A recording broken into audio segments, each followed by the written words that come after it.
സംസ്ഥാന ഹജ്ജ് കമ്മിറ്റി വഴിയുള്ള ഹജ്ജ് രജിസ്ട്രേഷൻ നാളെ അവസാനിക്കും. 17,000-ഓളം പേരാണ് ഇതുവരെ അപേക്ഷിച്ചത്. കഴിഞ്ഞ വർഷത്തെ വെയിറ്റിംഗ് ലിസ്റ്റിലുള്ള തീർത്ഥാടകർക്ക് ഇത്തവണ മുൻഗണന നൽകുന്നുണ്ട്.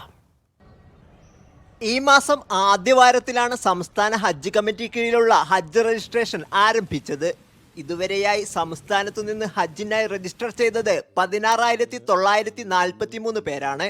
നാളെയാണ് രജിസ്ട്രേഷനുള്ള സമയപരിധി അവസാനിക്കുന്നത്. 3,342 പേർ 65 വയസ്സിന് മുകളിലുള്ള വിഭാഗത്തിലും 2,216 പേർ ലേഡീസ് വിത്തൗട്ട് മഹ്റം വിഭാഗത്തിലുമാണ് അപേക്ഷിച്ചത്. 689 പേർ കഴിഞ്ഞ വർഷത്തെ വെയിറ്റിംഗ് ലിസ്റ്റിൽ ഉൾപ്പെട്ട് അവസരം ലഭിക്കാത്തവരാണ്. ഇവർക്ക് ഇത്തവണ മുൻഗണന ലഭിക്കുമെന്ന് കേന്ദ്ര ഹജ്ജ് കമ്മിറ്റി നേരത്തെ അറിയിച്ചിരുന്നു. ഇതിനായി കഴിഞ്ഞ വർഷത്തെ കവർ നമ്പർ അപേക്ഷയോടൊപ്പം രേഖപ്പെടുത്തണം. ഈ കവർ നമ്പറിലുള്ളവരെ മാത്രമേ ഇവർക്ക് ഇത്തവണ കൂടെ കൂട്ടാനാവൂ. ജനറൽ ബി വിഭാഗത്തിലാണ് അപേക്ഷ നൽകേണ്ടത്. ജനറൽ വിഭാഗത്തിൽ 10,696 പേരാണ് ഇത്തവണ അപേക്ഷിച്ചിട്ടുള്ളത്. ഇവരിൽ നിന്ന് നറുക്കെടുപ്പിലൂടെയായിരിക്കും ഹജ്ജിന് അവസരം നൽകുക. മറ്റു വിഭാഗങ്ങൾക്ക് നേരിട്ട് അവസരം നൽകാനാണ് സാധ്യത. Sabith Saleem, media 1, Mecca.